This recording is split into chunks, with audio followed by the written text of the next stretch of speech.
여러분 안녕하세요. 오늘 수업을 맡게 된 미세먼지 바로 알기 수업의 예산홍성 환경운동연합 김미선 활동가입니다. 오늘은 예전에는 황사 또는 봄철에만 나타나는 이라는 말이 같이 붙거나 아니면 또는 대체됐던 그 미세먼지, 최근에 봄이건 뭐 가을이건 겨울이건 언제든 우리한테 기상과 함께 보도가 되는 그 미세먼지에 대한 이야기를 나눠보려고 해요. 우선 미세먼지는 무엇을 지칭하는 것일까?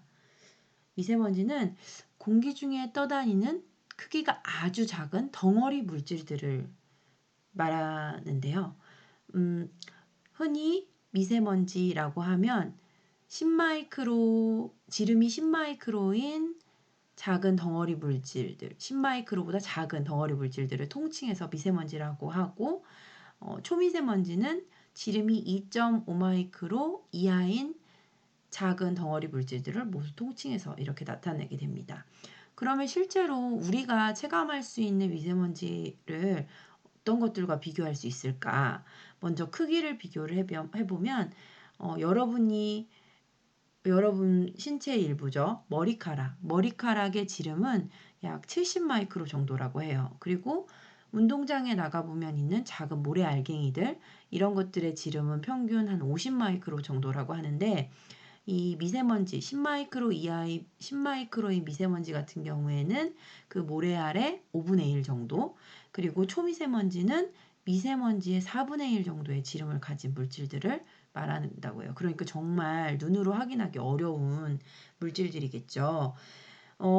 그런데 이 미세먼지의 그러니까 우리한테 어떤 영향을 미치는지 해를 미치는 정도, 위해성을 비교를 해보면 직경이 작을수록 인체에 미치는 영향이 더 크다고 해요. 그래서 2.5마이크로 이하인 초미세먼지가 10마이크로 이하인 미세먼지보다 훨씬 더 인체에 미치는 영향이 나쁘고, 그리고 미세먼지보다 황사가 모래알갱이이기 때문에 황사는 조금 더 크기가 크다고 하는데, 이제 황사보다 미세먼지나 초미세먼지가 미치는 영향이 더 안 좋다, 더 크게 안 좋을 수 있다라고 말할 수 있겠죠. 그래서 그러면 이런 미세먼지들이 우리 몸에 들어왔을 때 어떤 질병을 일으킬 수 있을까 따져보면, 먼저 미세먼지는 먼지들이기 때문에 우리가 호흡을 하는 동안에 호흡기를 통해서 몸 안에 침투를 할 수 있겠죠. 그래서 먼저 주요 질병으로는 코로 흡입을 했을 때 호흡기 질환, 그리고 우리가 외부랑 같이 노출을 될 수 있는 바로 눈, 안구 질환이 유발이 될 수 있고요. 또 아까 호흡기 질환이라고 했지만 코나 기도를 통해서 몸 안으로 들어간 것이 폐에까지 영향을 미치고 폐에 계속 있다 보면 폐암까지도 유발할 수 있는 물질이에요. 특히 예전에는 크기가 큰 먼지들은 코나 입의 점막에서 붙어서 거기에서 밖으로 가래나 이런 기침으로 밖으로 배출이 되게 되는데, 그거보다 조금 큰 애들은 그거보단 조금 안쪽, 그리고 더 작은 아이들은 폐에 들어가서 그런 어떤 폐 질환을 일으킬 수 있다. 그래서 진폐증 사이즈가 0.5에서 5마이크로 정도가 폐에 영향을 미칠 수 있는 사이즈다라고 했고요. 사실 0.5마이크로 이하는 너무 작기 때문에 다시 우리가 호흡했다가, 호흡이라는 거는 들이마시고 내쉬는 거잖아요. 내쉴 때 그 공기를 통해서 다시 밖으로 나가는, 그래서 0.5마이크로 이하는 인체에 영향을 미치지 않는다가 정설이었어요. 그런데 몇 년 전부터 알고 봤더니 그 1마이크로 이하의 아주 작은 사이즈들은 혈관벽을 침투해서 그것이 혈액을 타고 움직이다가 심혈관계 또는 심혈관계 질환뿐만 아니라 뇌질환까지 일으킬 수 있다라는 연구 결과가 나왔죠. 그래서 정말 이렇게 미세먼지가 점점 더, 그러니까 작은 사이즈에 대한 연구들이 활발해지면서 우리가 눈에 보이진 않지만 얼마나 이것들이 우리 몸에, 우리 주변에서 우리 몸을 에 영향을 미치고 있는가를 다시 확인할 수 있습니다. 그런데 그러면 미세먼지는 왜 생길까요? 미세먼지 발생원을 한번 찾아보면 먼저 자연적으로도 생길 수 있고 인위적으로도 생길 수 있어요. 자연적으로는 여러분도 알고 있는 흙먼지, 그리고 봄에 꽃가루가 많이 날리면 송화가루 같은 거 아시죠? 소나무에 꽃이 피면 노란색 가루가 우리 방이나 이런 책상 같은 데 이렇게 쓱 손으로 문질러 보면 노랗게 되는 그런 꽃가루들, 이런 것들도 일종의 미세먼지라고 할 수 있고요. 그리고 또 하나는 바닷물이 증발하면서 또는 이렇게 파도에 쳐서 부서지면서 작은 소금 알갱이들이 이렇게 먼지처럼 공기 중으로 뜰 수 있는데, 이런 것들도 자연적으로 발생하는 미세먼지라고 할 수 있어요. 그런데 사실 이 양은 정말 작고요. 인위적으로 만들어지는, 그래서 최근에 이렇게 문제가 된 건 자연적인 발생원보다는 인위적으로 만들어지는 것들 때문에 우리한테 더 생활 속에서 영향을 미치게 되는데, 그런 인위적인 발생원을 하나하나 따져보면 먼저 비산 먼지, 이렇게 그러니까 자동차가 지나가면서 또는 뭐 공사장에서 이런 활동들에 의해서 작은, 원래는 큰 바위 덩어리가 점점점 부서져서 발생하는 그런 먼지들, 그리고 자동차나 어떤 건설 기계들에서 나오는 배기가스, 그리고 우리가 겨울철 되면 난방을 하잖아요. 이런 난방할 때 보통 화석 연료를 많이 떼죠. 뭐 최근에는 뭐 연탄 같은 건 잘 안 떼지만 사실 가스보일러에서도 다 미세먼지를 발생을 할 수 있고요. 그리고 예전에 한번 미세먼지의 주범이 고등어다라고 했던 적이 한번 있었어요. 그러니까 그만큼 고기나 생선을 구울 때, 이럴 때도 미세먼지가 많이 발생한다고 할 수 있죠. 그리고 산불이나 화재들이 발생했을 때도 이제 탄소가 덜 타고 끓음 같은 것이 생길 때 그것도 미세먼지가 될 수 있고요. 공장을 가동할 때도 역시, 그리고 폐기물을 태울 때도 모두 화석 연료들을 태우거나 아니면 어떤 그 탄소 화합물이 연소를 할 때 많은 미세먼지들이 발생을 해요. 그리고 그것뿐만 아니라 대기 오염 물질, 예를 들어서 뭐 황산화물이나 질소산화물, 암모니아, 휘발성 유기화합물 같은 것들을 만드는데, 이런 것들이 먼지가 아니지만 그 아이들이 광합성이나 어떤 빛에 의해서 이렇게 다시 뭉쳐져서 그것들이 미세먼지가 되는 경우도 있어요. 이거는 2차 발생이라고 하는데, 이렇게 해서 수많은 미세먼지들이 우리 공기 중을 계속 떠다니고 있다라고 할 수 있죠. 이제 우리가 지금까지 계략적으로 알아봤던 미세먼지에 좀 더 깊이 들어가 보려고 하는데요. 제가 지금 여러분이 보고 있는 이 자료 말고 제출할 자료가 한 장 더 있을 거예요. 그 제출할 자료에 지금 보는 미세먼지 퀴즈를 직접 풀고 왜 그렇게 생각했는지 이유를 적어보는 걸 선생님이랑 같이 한번 해보도록 해요. 그리고 문제는 별도로 다 풀고 나서 개학 후에 제출하는 걸로 하면 되겠어요. 그럼 시작해 볼까요? 네, 첫 번째 문제입니다. 미세먼지는 대부분 중국에서 발생한다. 맞을까요? 틀릴까요? 정답은 여러분이 적어보고요. 자, 다음 페이지. 미세먼지가 어떻게 발생되느냐를 한번 따져보면, 미세먼지는 뭐 중국에서 온다, 아니다, 국내가 더 많다, 뭐 의견이 되게 분분한데, 중국에서 발생되는 미세먼지는 약 30에서 50%, 그리고 대부분은 국내 오염원이라는 거죠. 그래서 아까 말했던 뭐 공장 매연, 자동차 배출가스, 화석 연료의 사용으로 인한 그런 미세먼지들, 그리고 또 우리가 일상생활 속에서 발생하는 것들이 약 50에서 70% 정도를 차지한다고 해요. 다음 문제. 자, 화력발전소는 태양광 발전보다 미세먼지를 더 발생시킨다. OX. 선택하셨나요? 그럼 다음 장 넘어가 볼까요? 미세먼지의 원인으로 대표적인 것이 뭐냐면 바로 에너지 산업이에요. 발전소. 그런데 그래서 석탄 화력 발전소를 침묵의 살인자라고까지 얘기를 하는데 바로 왜 그러냐? 미세먼지와 온실가스를 가장 많이 배출하는 배출원이에요. 특히 충남의 경우에는 여러분도 알고 계시겠죠?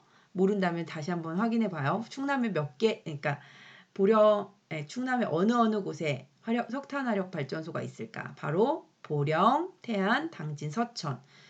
전체 우리나라 석탄 화력 발전이 약 60기 정도 된다고 하는데 그 중에 절반이 충남에 있어요. 그 석탄 화력 발전소에서 발생되는 전력은 전체 전력의 약 40% 정도를 차지하고요. 석탄을 수입해서 그 석탄 수입을 한 거를 보관하고 또 그걸 태우기 위해서 선로 같은 걸로 이동하고 또 태우고 남은 석탄재까지 모든 과정에서 미세먼지와 화학물질을 배출하고 있다는 것. 그러니까 전기를 진짜 아껴 쓸 충분한 이유가 되겠죠. 그렇죠, 여러분? 자, 다음 문제로 넘어가겠습니다. 다음 문제. 우리나라에 있는 모든 공장은 미세먼지 발생량을 알 수 있다. 맞을까요? 틀릴까요? 적었나요? 네. 미세먼지 원인의 두 번째는 사업장이에요. 사업장은 배출 허용 기준이라는 걸 가지고 배출량을 그 허용 기준을 넘어서면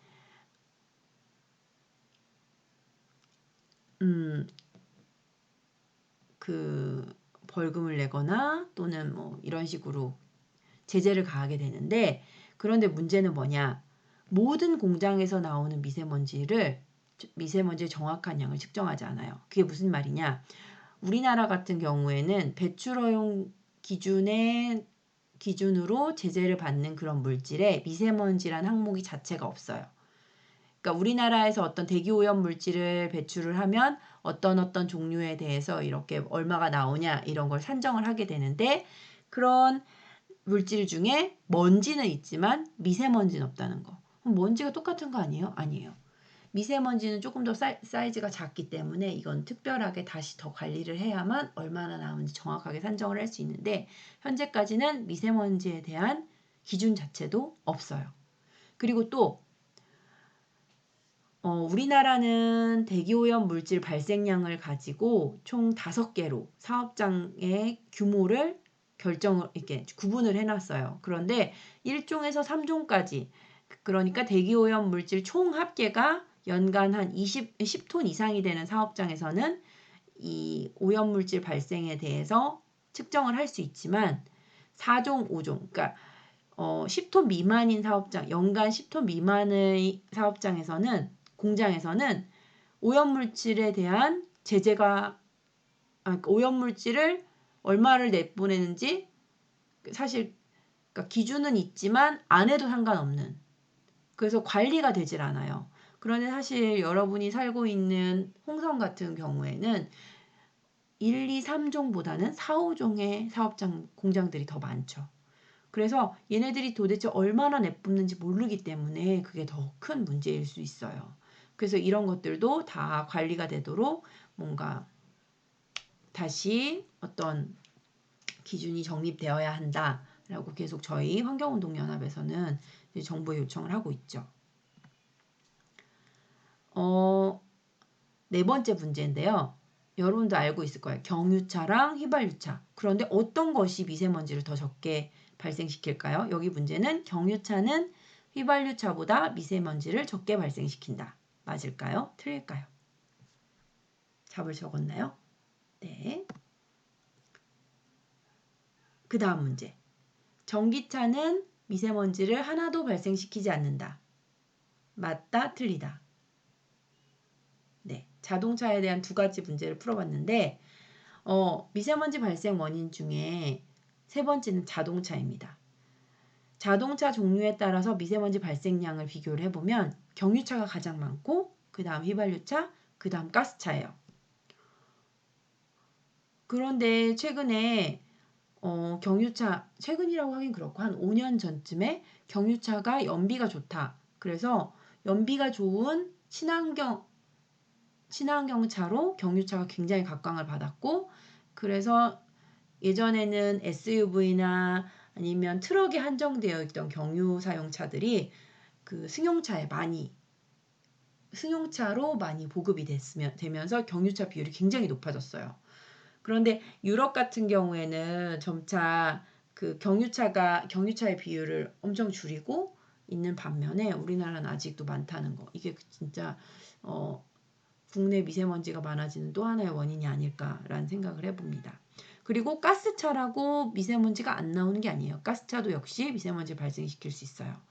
또 저공해 자동차는 미세먼지를 만들지 않나요? 한번 살펴보면 전기자동차는 내연기관이 없기 때문에 자동차 자체에서의 미세먼지는 만들지 않아요. 하지만 전기는 어디서 생산되나요?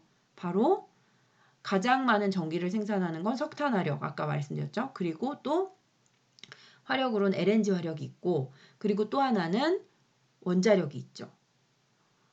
석탄화력이나 LNG 같은 경우에는 생산하면서 미세먼지를 만들고, 원자력 발전소에서는 물론 미세먼지는 발생하지 않지만 거기에 그 수많은 방사능 폐기물이 발생이 되고 걔네들은 썩지도 않아요. 계속 잘 관리해야 되는데 계속 발생되는 양들을 어떻게 할 거냐는 거죠. 이런 걸 생각했을 때 물론 미세먼지는 어쨌든 전기에 대한 거는 미세먼지를 만들지 않는다? 그렇지 않다는 거죠. 또 수소자동차는 수소랑 산소가 만나서 물을 발생시키는 그걸로 수소가 자동차를 가게 하는 건 아닌 건 알고 있죠? 수소자동차는 수소가 전기분해가 되면서 발생되는 그 그걸 가지고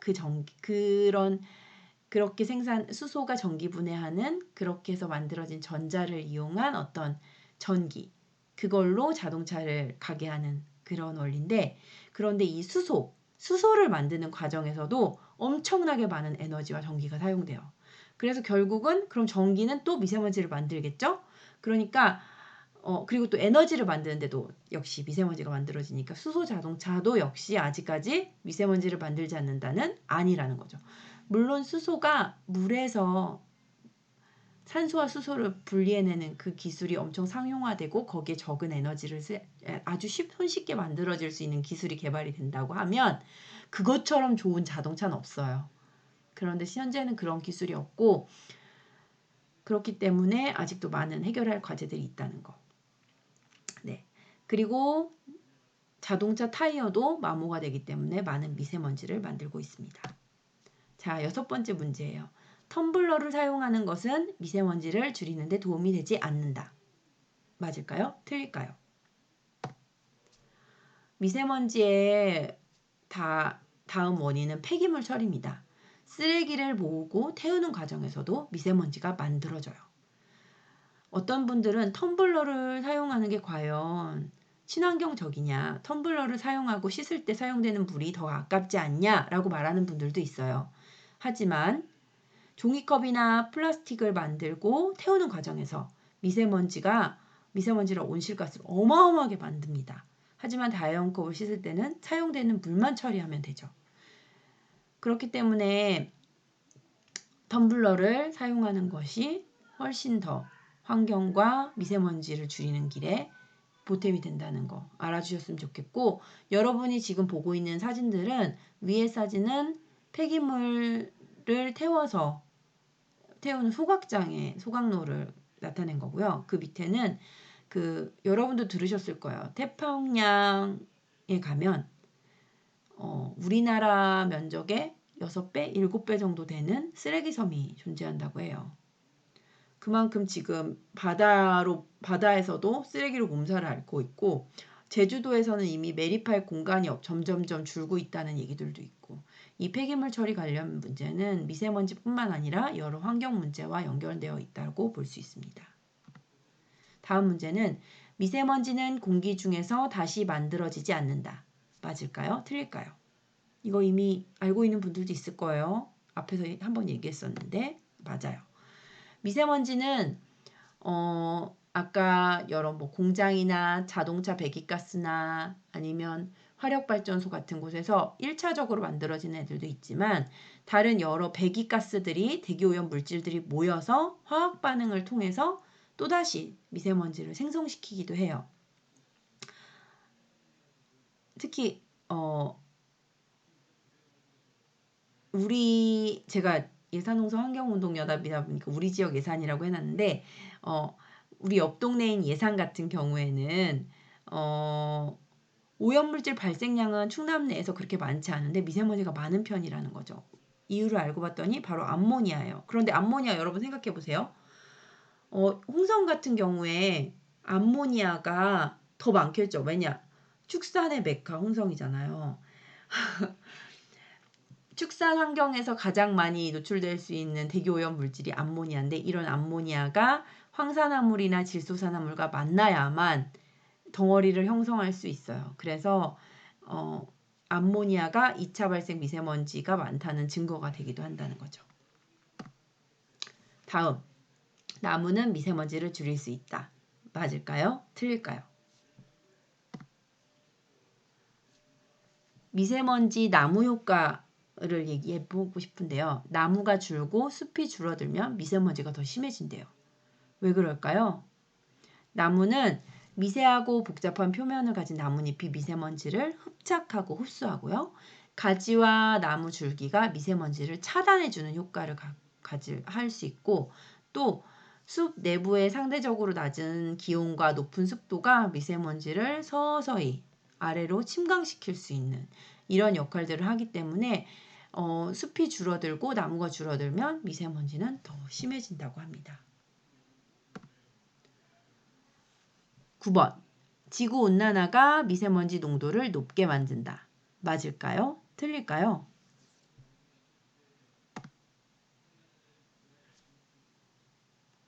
지구가 점점 더워지면 바람이 약해지고 미세먼지가 더 심해진다고 합니다. 지구온난화가 심해지면 미세먼지가 심해진다는 얘기죠. 예전에는 기본적으로 지구는 이 적도와 고위도의 어떤 온도차를 낮추기 위해서 많은 어떤 바람이나 이런 것들을 만들어내요. 그런 순환이 계속 일어나고 있었죠. 근데 최근에 지구가 온실가스가 증가하면서 지구가 점점 뜨거워지고 그에 따라서 점점 이 뭔가 온도차가 줄여야 될 필요성이 점점점 줄어들고 있는 거예요. 특히 북극이 옛날 마이너스 40도 가던 게 마이너스 10도까지. 물론 적도가 30도, 40도 가던 게 50도 가는 거는 10도 정도 차이밖에 안 날 수 있어요. 그런데 북극이 녹으면서 그 온도차가 적어지는 거는 30도 정도까지 차이가 날 수 있죠. 이런 것들이 계속 온도차가 적어지면서 바람이 약화가 돼요. 그렇게 바람이 약화되다 보니까 중위도 지방에서 대기 정체가 자주 발생되고 이런 대기 정체 속에서 중국발 미세먼지라든지 아니면 우리가 원래 가지고 있던 그 대기 오염 물질들이 그 대기 중에서 화학 반응을 많이 일으켜서 2차 미세먼지를 많이 발생시킬 수 있는 그런 조건이 되는 거죠. 그러다 보니까 예전보다 더 작년 3월을 기억하실 거예요. 작년 3월에 미세먼지 농도가 너무 높아서 거의 일주일 이상을 100 이상 되는 농도가 계속 갔던 그런 경험을 기억하고 있을 거예요. 그 정도로 대기 정체가 큰 문제가 될 수 있다는 거죠. 그러면 우리는 미세먼지를 줄이기 위해서 무엇을 할 수 있을까요? 우리가 생활 속에서 미세먼지를 줄이는 방법이 있어요. 뭐냐면 먼저 화력발전소에서 발생되는 미세먼지를 줄여보자. 그러려면 전기를 적게 써야 되겠죠. 그리고 공장에서 발생되는 미세먼지를 줄여보자. 그 말은 공장 가동률을 줄여보자. 그거는 공장에 생산되는 물품들을 조금 아껴 쓰고 일회용품이나 불필요한 물건을 사고 버리는 거에 대해서 좀 다시 생각해 봐야 된다는 거죠. 또 자동차에서 나오는 배기가스를 줄이려면 먼저 그래도 내연기관에서 발생되는 미세먼지가 적은 전기나 수소자동차를 사용하는 방법도 있겠지만 우선 대중교통을 이용하고 가까운 거리는 걷거나 자전거를 타는 그런 생활 습관을 늘려가는 것이 생활 속 미세먼지를 줄이는 방법이겠죠. 또 부모님한테 얘기할 수 있어요. 운전을 하실 때 운전하는 습관을 조금만 바꿔도 생활 속에서 미세먼지를 줄일 수 있다. 어떻게? 정지나 정차할 때는 시동을 끄거나 아니면 중립으로 놓고 또 먼지가 적게 나는 타이어를 사용하는 거죠. 또 트럭 같은 걸 운전하시는 분이 계시다면 트럭은 특히 매연에 문제가 계속 발생할 수 있기 때문에 매연을 줄이는 친환경 장치를 설치한다든지 또 여러분이 물건을 다 택배를 시켜서 산다고 생각을 해보세요. 우리가 걸어가거나 아니면 가까운 거리에 한 번만 와서 트럭에 한 번만 와서 마트에 쟁여놓고 가면 될 그런 거리들을 각 집마다 다 택배로 물건을 시키다 보면 그 택배를 해서 오는 그 트럭의 그 주행 거리가 더 증가하고 그에 따라서 미세먼지가 더 많이 발생할 수 있겠죠. 그러니까 택배를 좀 줄이는 것도 생활 속에서 미세먼지를 줄이는 방법이 될 수 있겠습니다. 제가 마지막으로 여러분에게 과제 제출하는 용지에 이런 걸 써봤어요. 편리함인가 환경인가? 미세먼지 원인은 지금까지 알아봤지만 대부분은 화석연료 사용에서 시작됩니다. 화석연료를 이용한 전기 생산, 자동차 등 운송수단을 이용하는 것, 또 화석연료를 기반으로 생산된 수많은 플라스틱 제품들. 하지만 화석연료를 쓰지 않으면 지금과 같은 편리한 생활을 유지할 수 없어요. 화석연료를 계속 쓰자니 우리 생존이 위협받을 지경에 이르렀지만 말이에요. 우리는 이제 선택해야 됩니다. 편리함인가? 아니면 우리의 생존인가? 그리고 오늘 저는 여러분한테 어떤 걸 선택하고 또 오늘 무엇을 할지에 대해서 생각해 볼 시간을 주려고 해요. 어떤 걸 선택하든 그건 여러분의 뜻입니다. 여러분이 어떤 생각을 가지고 이렇게 선택했다라는 자기 생각을 정리하는 것도 아주 중요해요. 그리고 또 여기서 제가 여러분한테 꼭 하고 싶은 말은 여러분의 선택이 우리의 미래를 만들어 갈 거라는 거. 네. 지금까지 여러분과 이야기했던 예산농사 환경운동연합의 김미선 활동가였고요. 제가 OX 퀴즈를 풀면서도 거기에 각각 이유를 적도록 해놨어요. 그러니까 뒤에 자료를 보고 생각을 적어도 되지만 어떤 근거를 적는 것도 중요하지만 여러분의 생각을 직접 정리해서 적는 방향으로 문제를 풀어갔으면 좋겠다는 바람을 얘기하면서 앞에도 말했지만 내가 편리함을 선택할 것인가 환경을 선택할 것인가 그것에서 여러분이 환경을 선택하고 그렇게 했다면 여러분의 작은 실천이 우리가 숨쉬는 공기를 더 깨끗하게 하고 여러분과 나와 더 미래 세대를 살리는 길이 될 거라는 거. 그걸 꼭 얘기해 주고 싶네요. 그동안 장시간 동안 이 자료를 들어줘서 너무 고맙고 앞으로도 여러분이 생활 속에서 어떤 미세먼지를 생각할 때 제 강의가 조금이라도 도움이 됐으면 좋겠습니다. 감사합니다.